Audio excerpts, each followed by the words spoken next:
Chapter 7. For Valour. I hope you don't mind me telling you a good deal about Roberta. The fact is, I'm growing very fond of her. The more I observe her, the more I love her, and I notice all sorts of things about her that I like. For instance, she was quite oddly anxious to make other people happy, and she could keep a secret, a tolerably rare accomplishment. Also, she had the power of silent sympathy. That sounds rather dull, I know, but it's not so dull as it sounds. It just means that a person is able to know that you are unhappy, and to love you extra on that account, without bothering you by telling you all the time how sorry she is for you. That was what Bobby was like. She knew that Mother was unhappy, and that Mother had not told her the reason. So she just loved Mother more, and never said a single word that could let Mother know how earnestly her little girl wondered what Mother was unhappy about. This needs practice. It's not so easy as you might think. Whatever happened, and all sorts of nice, pleasant, ordinary things happened, such as picnics, games, and buns for tea, Bobby always had these thoughts at the back of her mind. Mother's unhappy. Why? I don't know. She doesn't want me to know, and I won't try to find out. But she is unhappy. Why? I don't know. And so on, repeating and repeating, like a tune that you don't know the stopping part of. The Russian gentleman still took up a good deal of everybody's thoughts. All the editors and secretaries of societies and members of Parliament had answered Mother's letters as politely as they knew how, but none of them can tell them where the wife and children of Mr. Suspansky would likely be. Did I tell you that the Russian's very Russian name was that? Bobby had another quality which you will hear differently described by different people. Some of them call it interfering in other people's business, and some call it helping lame dogs over stiles, and some call it loving kindness. It just means trying to help people. She racked her brains to think of some way of helping the Russian gentleman to find his wife and children. He had learned a few words of English now. He could say good morning and good night and please and thank you and pretty when the children brought him flowers, and ver good when they asked him how he had slept. The way he smiled when he said his English was, Bobby felt, just too sweet for anything. She used to think of his face because she fancied it would help her to some way of helping him, but it did not. Yet his being there cheered her because she saw it made Mother happier. She likes to have someone to be good to, even besides us, said Bobby. And I know she hated to let him have Father's clothes, but I suppose it hurt nice, or she wouldn't have. For many and many a night after the day when she and Peter and Phyllis had saved the train from wreck by waving their little red flannel flags, Bobby used to wake screaming and shivering, seeing again that horrible mound and the poor dear trustful engine running on towards it, just thinking that it was doing its swift duty and that everything was clear and safe. And then a warm thrill of pleasure used to run through her at the remembrance of how she, Peter and Phyllis and the red flannel petticoats had really saved everybody. One morning a letter came. It was addressed to Peter and Bobby and Phyllis. They opened it with enthusiastic curiosity, for they did not often get letters. The letter said, Dear Sir and Ladies, it is proposed to make a small presentation to you in commemoration of your prompt and courageous action in warning the train, and thus averting what must, humanely speaking, have been a terrible accident. The presentation will take place at the station at 3 o'clock on the 30th, if this time and place should be convenient to you. Yours faithfully, Jabez Inglewood, Secretary, Great Northern and Southern Railway Company. There had never been a prouder moment in the lives of the three children. They rushed to Mother with the letter, and she also felt proud and said so, and this made the children happier than ever. But if the presentation is money, you must say, Thank you, but you'd rather not take it, said Mother. I'll wash your Indian muslins at once, she added. You must look tidy on an occasion like this. Oh, Phil and I can wash them, said Bobby, if you'll iron them, Mother. Washing is rather fun. I wonder whether you've ever done it. This particular washing took place in the back kitchen, which had a stone floor and a very big stone sink under its window. "Let's put the bath on the sink," said Phyllis. "Then we can pretend we're out of doors washerwomen like Mother saw in France." "But they were washing in the cold river," said Peter, his hands in his pockets. "Not in hot water." "This is a hot river, then," said Phyllis. "Lend a hand with the bath, there's a dear." "I should like to see a deer lending a hand," said Peter, but he lent his. "Now to rub and scrub and scrub and rub," said Phyllis, hopping joyously about as Bobby carefully carried the heavy kettle from the kitchen fire. "Oh no," said Bobby, greatly shocked. "You don't rub muslin. You put the boiled soap in the hot water and make it all frothy lathery, and then you shake the muslin and squeeze it ever so gently and all the dirt comes out. It's only clumsy things like tablecloths and sheets that have to be rubbed." The lilac and the Gloire de Dijon roses outside the window swayed in the soft breeze. "It's a nice drying day, that's one thing," said Bobby, feeling very grown up. "Oh, I do wonder what wonderful feelings we shall have when we wear the Indian muslin dresses." "Yes, so do I," said Phyllis, shaking and squeezing the muslin in quite a professional manner. "Now we squeeze out the soapy water. No, we mustn't twist them. And then rinse them. I'll hold them while you and Peter empty the bath and get clean water." "A presentation! That means presents," said Peter, as his sisters, having duly washed the pegs and wiped the line, hung up the dresses to dry.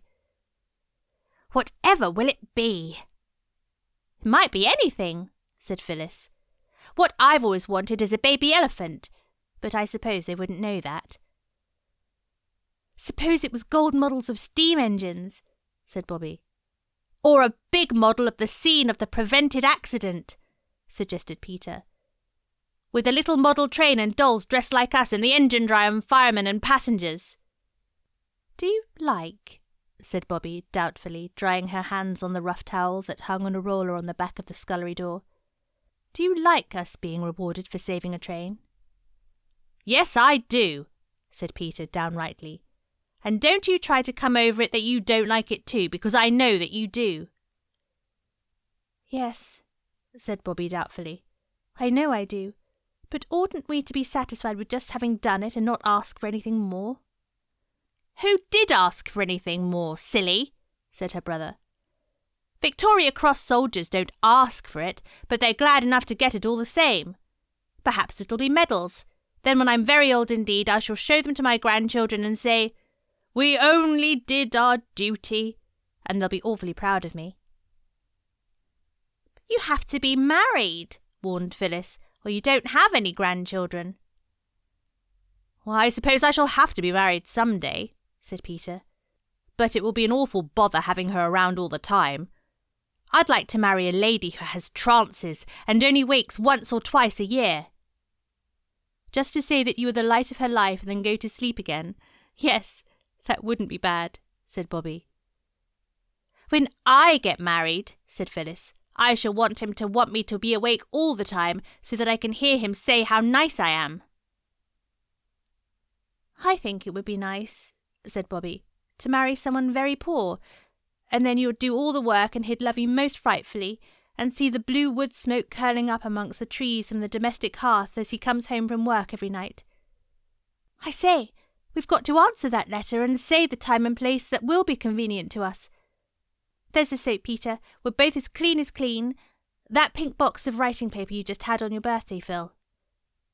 It took some time to arrange what should be said. Mother had gone back to her writing, and several sheets of pink paper with scalloped gilt edges and green four-leaved shamrocks in the corner were spoiled before the three had decided what to say. Then each made a copy and signed it with their own name. The threefold letter ran: "Dear Mr. Jabez Inglewood, thank you very much. We did not want to be rewarded, but only to save the train, but we are very glad that you think so, and thank you very much. The time and place you say will be quite convenient to us. Thank you very much. Your affectionate little friend." Then came the name, and after it, "P.S. Thank you very much." "Washing is much easier than drying," said Bobby, taking the clean, dry dresses off the line. I do love to see things come clean. Oh, I don't know how we shall wait till it's time to know what presentation they were going to present. When, at last, it seemed a very long time after, it was the day, the 3 children went down to the station at the proper time, and everything that happened was so odd that it seemed like a dream. The station master came out to meet them, in his best clothes, as Peter noticed at once, and led them into the waiting room, where once they had played the advertisement game. It looked quite different now. A carpet had been put down, and there were pots of roses on the mantelpiece and on the window ledges, green branches stuck up, like holly and laurel are at Christmas, over the framed advertisements of Cook's Tours and the Beauties of Devon and the Paris-Lyon Railway. There were quite a number of people there besides the porter, 2 or 3 ladies in smart dresses and quite a crowd of gentlemen in high hats and frock coats, besides everybody who belonged to the station. They recognised several people who had been in the train on the red flannel petticoat day. Best of all, their own old gentleman was there, and his coat and hat and collar seemed more than ever different from everybody else's. He shook hands with them, and then everybody sat down on chairs, and a gentleman in spectacles, they found out afterwards that he was the district superintendent, began quite a long speech. Very clever indeed. I'm not going to write the speech down. First, because you would think it dull, and secondly, because it made all the children blush so, and get so hot about the ears, that I'm quite anxious to get away from this part on the subject, and thirdly, because the gentleman took so many words to say what he had to say that I really haven't time to write them down. He said all sorts of nice things about the children's bravery and presence of mind, and when he was done, he sat down, and everyone who was there clapped and said, "Hear, hear!" And then the old gentleman got up and said things too. It was very like a prize-giving. And then he called the children one by their names, and gave each of them a beautiful gold watch and chain. And inside the watches were engraved, after the name of the watch's new owner, "From the directors of the Northern and Southern Railway, in grateful recognition of the courageous and prompt action which averted an accident in 1905. The watches were the most beautiful you can possibly imagine, and each one had a blue leather case to live in when it was at home. "You must make a speech now and thank everyone for their kindness," whispered the station master in Peter's ear and pushed him forward. "Begin, ladies and gentlemen," he added. Each of the children had already said "thank you" quite properly. "Oh dear," said Peter, but he did not resist the push. "Ladies and gentlemen," he said in a rather husky voice. Then there was a pause, and he heard his heart beating in his throat. "Ladies and gentlemen," he went on with a rush, "it's most awfully good of you, and we shall treasure the washes all our lives, but we really don't deserve it because what we did wasn't anything really. At least, I mean, it was awfully exciting, and what I mean to say is, thank you all very, very much." The people clapped Peter more than they had done the district superintendent. And then everybody shook hands with them, and as soon as politeness would let them, they got away and tore up the hill to 3 Chimneys with their watches in their hands. It was a wonderful day, the kind of day that very seldom happens to anybody, and most of us not at all. "I did want to talk to the old gentleman about something else," said Bobby, "but it was so public, like being in church." "What did you want to say?" asked Phyllis. "I'll tell you when I've thought about it a bit more," said Bobby. So when she had thought about it a little more, she wrote a letter. "My dearest old gentleman," it said, "I want most awfully to ask you something. If you could get out of the train and go by the next, it would do. I do not want you to give me anything. Mother says we ought not to. And besides, we do not want any things. Only to talk to you about a prisoner and captive. Your loving little friend, Bobby." She got the station master to give the letter to the old gentleman, and next day she asked Peter and Phyllis to come down to the station with her at the time when the train that brought the old gentleman from town would be passing through. She explained her idea to them, and they approved thoroughly. They had all washed their hands and faces and brushed their hair, and were looking as tidy as they knew how. But Phyllis, always unlucky, had upset a jug of lemonade down the front of her dress. There was no time to change, and the wind happening to blow from the coal yard, her frock was soon powdered with grey, which stuck to the sticky lemonade stains and made her look, as Peter said, like any gutter child. it was decided that she should keep behind the others as much as possible. "Or perhaps the old gentleman won't notice," said Bobby. "The aged are often weak in the eyes." There was no sign of weakness, however, in the eyes or in any other part of the old gentleman as he stepped from the train and looked up and down the platform. The three children, now that it came to the point, suddenly felt that rush of deep shyness which makes your ears red and hot, your hands warm and wet, and the tip of your nose pink and shining. "Oh," said Phyllis, "my heart's thumping like a steam engine, right under my sash, too." "Nonsense," said Peter. "People's hearts aren't under their sashes." "I don't care, mine is," said Phyllis. "If you're going to talk like a poetry book," said Peter, "my heart's in my mouth." "My heart's in my boots, if it comes to that," said Roberta. "But do come on, he'll think we're idiots." "He won't be far wrong," said Peter gloomily. And then they went forward to meet the old gentleman. "Hello," he said, shaking hands with them all in turn. "This is a very great pleasure." "It was good of you to get out," Bobby said, perspiring and polite. He took her arm and drew her into the waiting room, where she and the others had played the advertisement game on the day they found the Russian. Phyllis and Peter followed. "Well," said the old gentleman, giving Bobby's arm a kind little shake before he let it go. "Well, what is it?" "Oh, please," said Bobby. "Yes," said the old gentleman. "What I mean to say," said Bobby. "Well," said the old gentleman. "It's all very nice and kind," said she. "But," he said. "I wish I might say something," she said. "Say it," said he. "Well then," said Bobby, and out came the story of the Russian who had written the beautiful book about the poor people and had been sent to prison and to Siberia for just that. "And what we want more than anything in the world is to find his wife and children for him," said Bobby. "But we don't know how. But you must be most horribly clever, or you wouldn't be a director of the railway. And if you knew how, and we'd rather have that than anything else in the world. We'd go without the watches even, if you could sell them and find his wife with the money." And the others said so too, although not with so much enthusiasm. Pulling down his white waistcoat that had big gilt buttons on it. "What did you say the name was? Frying Pansky?" No, said Bobby earnestly. "I'll write it down for you. It doesn't really look like that at all except when you say it. Have you a bit of pencil in the back of an envelope?" she asked.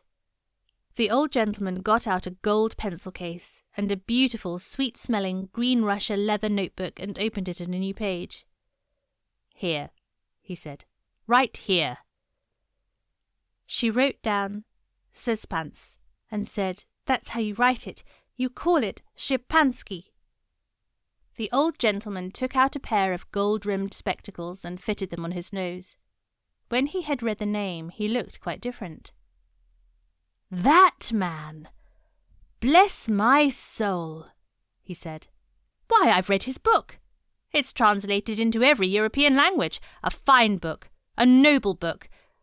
And so your mother took him in, like the Good Samaritan.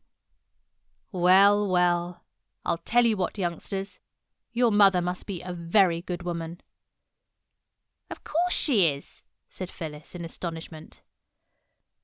"And you're a very good man," said Bobby, very shy but firmly resolved to be polite. "And now am I to tell you what I think of you?" "Oh, please don't," said Bobby hastily. "Why?" said the old gentleman. "I don't exactly know," said Bobby. "Only if it's horrid I don't want to, and if it's nice I'd rather you didn't." The old gentleman laughed. "Well then," he said, "I'll only just say that I'm very glad you came to me about this. Very glad indeed, and I shouldn't be surprised if I found out something very soon. I know a great many Russians in London, and every Russian knows his name. Now tell me all about yourselves." He turned to the others, but there was only one other, and that was Peter. Phyllis had disappeared. "Tell me all about yourself," said the old gentleman again, and quite naturally Peter was stricken dumb. "All right, we'll have an examination," said the old gentleman. "You two sit on the table, and I'll sit on the bench and ask questions." He did, and out came their names and ages, their father's name and business, and how long they'd lived at Three Chimneys, and a great deal more. The questions were beginning to turn on a herring and a half for 3 halfpence and a pound of lead and a pound of feathers, when the door of the waiting room was kicked open by a boot. As the boot entered, everyone could see that its lace was coming undone, and in came Phyllis, very slowly and carefully. In one hand she carried a large tin can, and in the other a thick slice of bread and butter. "Afternoon tea," she announced proudly, and held the can and the bread and butter out to the old gentleman, who took them and said, "Bless my soul." "Yes," said Phyllis. "It's very thoughtful of you," said the old gentleman. "Very." "But you might have got a cup," said Bobby, "and a plate." "Perks always drinks out of the can," said Phyllis, flushing red. "I think it was very nice of him to give it to me at all, let alone cups and plates," she added. "So do I," said the old gentleman, and he drank some of the tea and tasted the bread and butter. And then it was time for the next train, and he got into it with many goodbyes and kind last words. "Well," said Peter when they were left on the platform, and the tail lights of the train disappeared around the corner, "it's my belief that we've lighted a candle today, like Latimer, you know, when he was being burned, and there'll be fireworks for our Russian before long." And so there were. It wasn't 10 days after the interview in the waiting room that the 3 children were sitting on top of the biggest rock in the field below the house, watching the 5:15 steam away from the station along the bottom of the valley. They saw, too, the few people who had got out of the station struggling up the road towards the village, and they saw one person leave the road and open the gate that led across the fields to Three Chimneys and to nowhere else. "Who on earth?" said Peter, scrambling down. "Let's go and see," said Phyllis. So they did. And when they got near enough to see who the person was, they saw it was their old gentleman himself, his brass buttons winking in the afternoon sunshine, and his white waistcoat looking whiter than ever against the green of the field. "Hello!"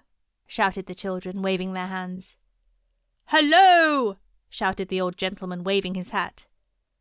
Then the 3 started to run, and when they got to him, they hardly had any breath left to say, "How do you do?" "Good news," said he. "I've found your Russian friend's wife and child, and I couldn't resist the temptation of giving myself the pleasure of telling him." But as he looked at Bobby's face, he felt that he could resist that temptation. "Here," he said to her, "you run on and tell him. The other 2 will show me the way." Bobby ran. But when she had breathlessly panted out her news to the Russian and Mother sitting in the quiet garden, when Mother's face had lighted up so beautifully, and she had said 6 quick French words to the exile, Bobby wished that she had not carried the news. For the Russian sprang up with a cry that made Bobby's heart leap and then tremble, a cry of love and longing such as she had never heard. Then he took Mother's hand and kissed it gently and reverently, and then he sank down in his chair and covered his face with his hands and sobbed. Bobby crept away. She did not want to see the others just then. But she was as gay as anybody when the endless French talking was over, when Peter had tore down to the village for buns and cakes, and the girls had got tea ready and taken it out into the garden. The old gentleman was most merry and delightful. He seemed able to talk in French and English almost at the same moment, and Mother did nearly as well. It was a delightful time. Mother seemed as if she could not make enough fuss about the old gentleman, and she said yes at once when he asked if he might present some goodies to his little friends. The word was new to the children, but they guessed that it meant sweets, for the 3 large pink and green boxes tied with green ribbon, which he took out of his bag, held unheard-of layers of beautiful chocolates. The Russian's few belongings were packed, and they all saw him off at the station. Then Mother turned to the old gentleman and said, "I don't know how to thank you for everything. It has been a real pleasure to me to see you. But we live very quietly, and I am so sorry that I can't ask you to come and see us again." The children thought this very hard. When they had made a friend, and such a friend, they would dearly have liked him to come and see them again. What the old gentleman thought they couldn't tell. He only said, "I consider myself very fortunate, madam, to have been received once at your house." "Ah," said Mother, "I know I must seem surly and ungrateful, but—" "You could never seem anything but a most charming and gracious lady," said the old gentleman with another of his bows. And as they turned to go up the hill, Bobby saw her mother's face. "How tired you look, Mummy," she said. "Lean on me." "It's my place to give Mother my arm," said Peter. "I'm the head man of the family when Father's away." Mother took an arm of each. "How awfully nice!" said Phyllis, skipping joyfully. "To think of the dear Russian embracing his long-lost wife. The baby must have grown a lot since he saw it." "Yes," said Mother. "I wonder whether Father will think I've grown," Phyllis went on, skipping still more gaily. "I have grown already, haven't I, Mother?" "Yes," said Mother. "Oh, yes." And Bobby and Peter felt her hands tighten on their arms. "Poor old Mummy, you are tired," said Peter. Bobby said, "Come on, Phil, I'll race you to the gate." And she started the race, although she hated doing it. You know why Bobby did that. Mother only thought that Bobby was tired of walking slowly. Even mothers who love you better than anyone else ever will don't always understand.